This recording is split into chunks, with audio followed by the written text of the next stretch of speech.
Hi guys, welcome back to my channel. இன்னைக்கு நம்ம share பண்ண போகிற கரண்ட்லி ஸ்டேட்டஸ் வீடியோ அப்படின்னு பார்க்கும்போது ராஜ் டிவியில் டெலிகாஸ்ட் பண்ண கருத்தம்மா.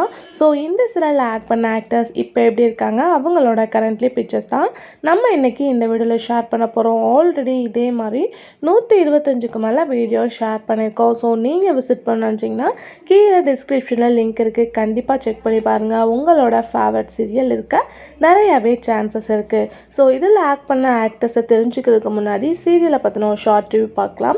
ராஜ் டிவியில் கருத்தம்மா அப்படின்னு சொல்லிட்டு டைட்டில் ஃபிக்ஸ் பண்ணியிருப்பாங்க. இது ஒரிஜினல் நேம் அப்படின்னு சொல்லிட்டு பார்க்கும்போது நான் ஹானா இஸ் தேஸ் லாடா, இதுதான் சீரியலோட டைட்டில். 2009 ரிலீஸ் பண்ணாங்க. இந்த சீரியல் எண்ட் பண்ணி ஒரு 14 இயர்ஸ் ஆயிடுச்சு. பட் 2009 ஸ்டார்ட் பண்ணி 2012 எண்ட் பண்ணிட்டாங்க.